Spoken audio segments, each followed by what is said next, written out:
মহাপুরুষ মহারাজ স্বামী শিবানন্দের অমৃতময় জীবন কথা। মহাপুরুষ মহারাজ, যার পূর্ব নাম ছিল তারকনাথ ঘোষাল এবং যার সন্ন্যাস নাম স্বামী শিবানন্দ, শ্রীরামকৃষ্ণের সেই অন্তরঙ্গ পার্ষদের কথা, ত্যাগী সন্তানের কথা আমরা প্রাণারাম বাংলা চ্যানেলে প্রতি সোমবার সকাল ৮টায় পাঠ করবার এবং অনুধ্যান করবার চেষ্টা করে থাকি। প্রাণারাম বাংলা চ্যানেলের মধ্যে দিয়ে মহাপুরুষের সঙ্গ পাওয়ার চেষ্টা করে থাকি। আমাদের শাস্ত্রে বলা হয়েছে যে মনুষ্য জন্ম এবং মনুষ্য জন্ম লাভ করে মুমুক্ষুত্ব অর্থাৎ মুক্তি লাভের ইচ্ছা বা ঈশ্বর লাভের ইচ্ছা এবং মহাপুরুষের সংশ্রয় লাভ করবার ইচ্ছা বা সুযোগ, সেটি বড় দুর্লভ। সেই দুর্লভ সুযোগ আমরা লাভ করেছি মহাপুরুষ মহারাজের জীবন, তাই আমরা অনুধ্যান করবার চেষ্টা করছি। তার অমৃতময় জীবন কথা শ্রবণ মনন কীর্তনের চেষ্টা করছি। সেই চেষ্টাতেই আজ আমরা শিবানন্দ বাণী থেকে পাঠ করব একটি অংশ। বেলুড় মঠ, ৯ জ্যৈষ্ঠ বৃহস্পতিবার ১৩৩৬, ২৩শে মে ১৯২৯। আজ বৈশাখী পূর্ণিমা বা বুদ্ধ পূর্ণিমা। বিকালে বুদ্ধদেবের জীবনালোচনা হইতেছিল। মঠের কয়েকজন সন্ন্যাসী বক্তৃতা করিয়াছিলেন। রাত্রে বুদ্ধদেবের প্রতিমূর্তি পত্র, পুষ্প ও মাল্যাদির দ্বারা সুশোভিত করিয়া তথায় প্রথমে ভজন ও বুদ্ধদেবের জীবনী পাঠ করা হয়। পরে শুদ্ধানন্দ স্বামীজি বাংলায়, অন্য একজন সন্ন্যাসী ইংরেজিতে বুদ্ধদেবের জীবনী, মতবাদ ও উপদেশ সম্বন্ধে আলোচনা করেন। আহারাদির পর স্বামী ওমকারানন্দ মহাপুরুষজির কাছে আসিয়া দাঁড়াইলেন এবং দু এক কথার পর বলিতেছেন, আজ খুব দিন, আমাদের এখানেও খুব সুন্দর হলো, বিকেলেও বক্তৃতাদি হয়েছিল। মহারাজ বলছেন, হ্যাঁ, খুব দিন বটে, থ্রাইস ব্লেসেড ডে। আচ্ছা, সেই গানটি হয়েছিল কি? জুড়াইতে চাই কোথায় জুড়াই, কোথা হতে আসি কোথা ভেসে যাই। স্বামী ওমকারানন্দ বলছেন, আজ্ঞে না, ও গানটি কারো তেমন ভালো জানা ছিল না। মহারাজ বলছেন, ভারী চমৎকার গান, গিরিশবাবুর বাঁধা। এই বলিয়া নিজেই সুর করিয়া গাহিতে লাগিলেন। তারপর বলিলেন, বেশ বেঁধেছিলেন গানটা গিরিশবাবু, ঠিক ললিত বিস্তরের ভাব নিয়ে তিনি এই গান রচনা করেছিলেন। ললিত বিস্তরে এ সেন্সটি ভারী চমৎকার আছে। বুদ্ধদেব অবশ্য তখন সিদ্ধার্থ, গোপার সঙ্গে আমোদ প্রমোদ করছিলেন। এমন সময় আকাশপথে অপ্সরাগণ ওই গান গেয়ে গেয়ে যাচ্ছিল। হঠাৎ ওই গান শুনে বুদ্ধদেবের চমক ভেঙে গেল। তিনি বলতে লাগলেন, কে এই গান গাচ্ছে? এই যে আমার জানা গান, জুড়াইতে চাই কোথায় জুড়াই, এই যে আমার চিরপরিচিত গান। ওই গান শুনে বুদ্ধদেবের মনের গতি তখনই ফিরে গেল। আর ভোগবিলাসে মন বসে না, সদা উদাস ভাবে থাকেন। রাজা শুদ্ধোধন ওই কথা শুনে নানাভাবে বুদ্ধদেবের মনের গতি ফেরাবার চেষ্টা করলেন, নানা প্রকার প্রলোভনের দ্বারা তার মনকে ভোগের দিকে টানতে চাইলেন। কিন্তু তখন তার ঘুম ভেঙে গেছে, সব চেষ্টাই বিফল হলো। তারপর তিনি এক রাত্রে প্রাসাদ ছেড়ে বেরিয়ে গেলেন। মধ্যপন্থা সম্বন্ধেও ললিত বিস্তর অবলম্বনে গিরিশবাবু আরেকটি গান রচনা করেছিলেন। আমার এই সাধের বিনে যত্নে গাঁথা তারের হার, যে যত্ন জানে বানায় বাজায় বিনে, উঠে সুধা অনিবার, টানে টানে বাঁধলে ডুরি, শতধারে বয় মাধুরী, বাজে না আলগা তারে, টানলে ছেড়ে কোমল তার। সে এক সময় গেছে, কি ত্যাগ, বৈরাগ্য, তপস্যা! ভগবান যখন জগতে আসেন তখন আধ্যাত্মিকতার একটা স্রোত বয়ে যায়। বহু লোক জ্ঞানালোক পেয়ে ধন্য হয়, বহু লোক পরিত্রাণ পায়। স্বামী ওমকারানন্দ তখন বলছেন, পরেশনাথের পাহাড়েও 24-25 জন ভিক্ষু সিদ্ধিলাভ করেছিলেন। তার মধ্যে 15-16 জন জৈন ভিক্ষু, বাকি সকলেই বৌদ্ধ। মহাপুরুষ মহারাজ বলছেন, এক সময় আমাদের মধ্যেও বৌদ্ধ ধর্ম সম্বন্ধে খুব আলোচনা ও বিচারাদি হতো। সে অনেক দিনের কথা। তখন স্বামীজি প্রভৃতি আমরা সকলে কাশীপুরের বাগানে আছি ঠাকুরের কাছে। স্বামীজির খুব পড়াশোনা ছিল, আমরাও কিছু কিছু পড়েছিলাম। খুব তর্ক হতো, ঈশ্বর টিশ্বর তখন কিছুই মানতুম না। আমাদের ওই রকম আচরণ দেখে আর সব ভক্তেরা খুব মর্মাহত হয়েছিল। স্বামীজি নিজে বেশি বলতেন না, আমাকে লাগিয়ে দিতেন, আমি খুব বলতুম। স্বামীজি সব শুনতেন আর খুব মজা করতেন। কখনো কখনো এমন বলেছি যে শরীর বুদ্ধি আনাও অন্যায়, ওতে ধ্যানের ব্যাঘাত ঘটে।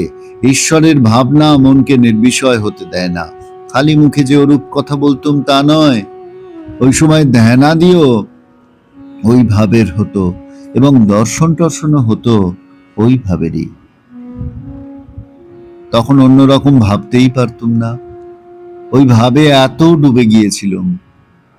ক্রমে ক্রমে ভক্তদের মধ্যে কেউ কেউ ঠাকুরকেও বলে দিয়েছিল। তা শুনে ঠাকুর বলেছিলেন, ওরা যা বলছে তা ঠিকই বলছে। একরকম অবস্থা আসে যখন সাধক ভগবান মানে না। সে ভাব অনেক দিন ছিল। যখন ঠাকুরের শরীর ত্যাগের পর আমরা বরানগর মঠে আসি, তখনও ওই ভাব চলেছে, ভগবান তখনও মানিনে। একদিন ঠাকুর দর্শন দিয়ে বললেন, ওরে গুরুই হলো সব, গুরুর চেয়ে বড় আর কিছু নেই। সে কথা শোনা মাত্র মন থেকেও সব ভাব চলে গেল। তারপর আর মনে কখনো সে ভাব আসেনি। ঠাকুর যুগাবতার কিনা, যুগ ও ধর্ম সংস্থাপনের জন্য এসেছিলেন। তিনি সংকীর্ণ বা একদেশী ভাব রাখতে দেবেন কেন? স্বামী ওমকারানন্দ তখন বলছেন, ঠাকুরের কাছে থাকতে থাকতে আপনারা একবার পালিয়ে বুদ্ধগয়া গিয়েছিলেন না? মহারাজ বলছেন, হ্যাঁ, স্বামীজির সঙ্গে গিয়েছিলাম। সেখানে গিয়ে সেই বোধি তরুমূলে আমরা একত্রে ধ্যান করতে বসি। খুব ধ্যান জমে গিয়েছিল। এমন সময় হঠাৎ স্বামীজি ভাবাবস্থায় আকুল ভাবে কেঁদে উঠে আমাকে জড়িয়ে ধরেন। আমি স্বামীজির পাশেই বসেছিলাম। তারপর নিজে নিজেই যেন সহজ মানুষের ন্যায় প্রকৃতিস্থ হয়ে স্বামীজি পুনরায় আরো গভীর ধ্যানে মগ্ন হয়ে পড়েন। পরদিন আমি কথায় কথায় স্বামীজিকে ওই সম্বন্ধে জিজ্ঞাসা করায় তিনি বলেছিলেন, মনে একটা গভীর বেদনা অনুভব করেছিলাম। সবই তো রয়েছে এখানে, সেই বুদ্ধদেবের ভাব ঘনীভূত হয়ে আছে, তার ত্যাগ, বৈরাগ্য, তার সেই মহাপ্রাণতা, তার গভীর আধ্যাত্মিকতা সবই আছে, কিন্তু তিনি কোথায়? এসব ভাবের ঘনীভূত মূর্তি যে বুদ্ধদেব, তিনি কোথায়? প্রাণে বুদ্ধদেবের বিরহ এত বোধ হতে লাগলো যে আর সামলাতে পারলুম না, তাই কেঁদে উঠে আপনাকে জড়িয়ে ধরেছিল। বুদ্ধগয়ায় যে কদিন ছিলুম খুব আনন্দেই ছিলুম। স্বামী ওমকারানন্দ বলছেন, বুদ্ধগয়ায় বুদ্ধদেব যেখানে পায়চারি করেছিলেন সেখানে শ্বেত পাথরের পদ্ম করে রেখে দিয়েছে। মহারাজ বলছেন, হ্যাঁ, সিদ্ধি লাভ করবার পর তার এত আনন্দ হয়েছিল যে তিনি সারা রাত কেবল পায়চারি করে বেরিয়েছিলেন, আত্মারাম হয়ে মনের আনন্দে কেবল ঘুরে বেরিয়েছিলেন। সে রাত্রে অনেকক্ষণ ধরিয়া ভগবান বুদ্ধদেবের প্রসঙ্গ হইয়াছিল।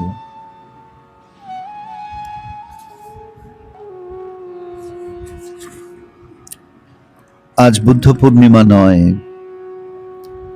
কিন্তু আমাদের মনটি এই অংশটি পাঠ করবার পরে ভগবান বুদ্ধের ভাবে ভাবিত হতে বাধ্য।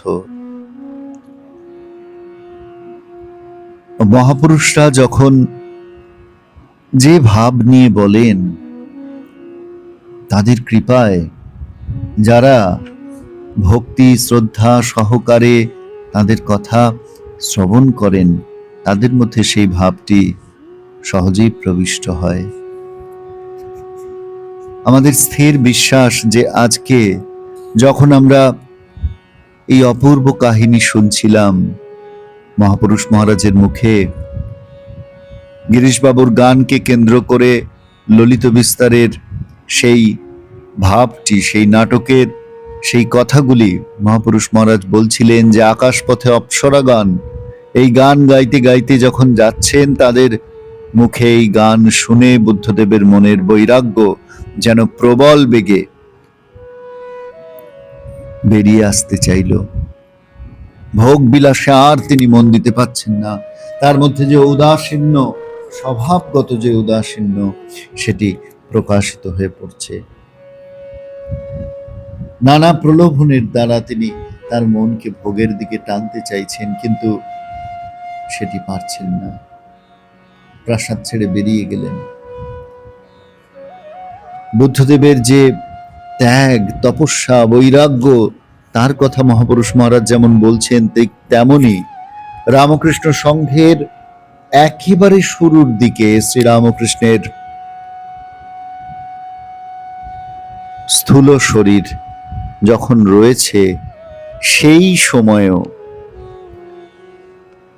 তাদের মধ্যে যে ত্যাগ তপস্যা বৈরাগ্য কাজ করত, সদা শ্রীরামকৃষ্ণকে আশ্রয় করে সেই ত্যাগ তপস্যা বৈরাগ্য যেন প্রতি মুহূর্তে শত গুণে সহস্র গুণে বর্ধিত হচ্ছিল, তার কথাও মহাপুরুষ মহারাজ বলছেন। এবং সাধকের মধ্যে সাধনা করতে করতে বুদ্ধদেবের ভাব, গৌতম বুদ্ধের ভাব নিয়ে সাধনা করতে করতে এমন একটি ভাব সময় এলো, এমন একটি ভাব তাদের মধ্যে জাগ্রত হলো, যখন তারা ঈশ্বর মানছেন না, তারপর ঠাকুরের কৃপায় সে ভাব দূর হলো। ঠাকুর যুগাবতার কিনা, যুগ ধর্ম সংস্থাপনের জন্য এসেছিলেন। তিনি সংকীর্ণ বা একদেশী ভাব রাখতে দেবেন কেন? মহাপুরুষ মহারাজ বললেন, শ্রীরামকৃষ্ণের যে বিস্তৃত ভাব, যে বিরাট ভাব, সেটির কথা মহাপুরুষ মহারাজের মুখে আমরা বারবার শুনি। একই সঙ্গে স্বামী ওমকারানন্দজি মহারাজের প্রশ্নের উত্তরে মহাপুরুষ মহারাজ সেই ঘটনাটির কথা বললেন, যেখানে আমরা দেখতে পেলাম বিগত 3টি পর্ব ধরে আমরা স্বামীজির কথা আলোচনা করেছি। মহাপুরুষ মহারাজ স্বামীজিকে কেমন ভাবে দেখতেন, স্বামীজি সম্পর্কে তিনি কি বলছেন, সে কথা আলোচনা করেছি। আজকেও আমরা দেখছি যে মহাপুরুষ মহারাজ বুদ্ধ গয়ার কথা বলতে গিয়ে স্বামীজির কথা বলছেন, এবং স্বামীজির ধ্যানের গভীর থেকে স্বামীজির মধ্যে যে ক্রন্দন দেখতে পেয়েছিলেন তিনি, সেইটির কথা বলছেন। আকুল ভাবে স্বামীজির কান্না কেন? পরে স্বামীজিকে প্রশ্ন করে জানছেন যে সব কিছু রয়েছে কিন্তু বুদ্ধদেব নেই। সেই মানুষটি যিনি বলতে পেরেছিলেন অপ্রমাদেন সম্পাদিত, অপ্রমাদ হয়ে বিলাস আলস্য বর্জন করে কর্ম করে যাও, জীবন যাপন করে যাও। সেই বুদ্ধদেবের কথা বলতে গিয়ে সমস্ত ভাবের ঘনীভূত মূর্তি যে বুদ্ধদেব, যে ভাব বুদ্ধগয়ায় ছড়িয়ে রয়েছে, সেই ভাবের ঘনীভূত মূর্তি যিনি, তিনি আজ অদৃশ্য। এই কথাটি ভেবে স্বামীজির মন বুদ্ধদেবের জন্য ব্যাকুল হয়ে উঠছে এবং তিনি ক্রন্দন করে উঠছেন। এই অপূর্ব সুন্দর ঘটনাটিও বিবৃত হচ্ছে মহাপুরুষ মহারাজের কথায়। সারা দিন আজকে বুদ্ধদেবের কথা তিনি বলছেন এবং রাত পর্যন্ত বুদ্ধদেবের কথাই হচ্ছে। তাই যদিও আজ পূর্ণিমা নয়, যদিও আজ বুদ্ধ পূর্ণিমা নয়, কিন্তু ভগবান বুদ্ধের এই পুত পবিত্র জীবন কথা আমরা যখন মহাপুরুষ মহারাজের কাছে শোনবার সৌভাগ্য লাভ করলাম, তখন আজকের সারাটা দিন আমাদের সেই অনুধ্যানেই না হয় কাটুক, ক্ষতি কি? এই বলে আপনাদের সকলকে শ্রদ্ধা নমস্কার জানিয়ে আমাদের পরবর্তী দিনের মহাপুরুষ মহারাজের জীবনের অমৃতময় কথা, তাই সেই আলোচনায় আবারও আপনাদেরকে আগাম আহ্বান জানিয়ে আজকের পর্বে ইতি টানছি বন্ধু। সকলকে শ্রদ্ধা নমস্কার।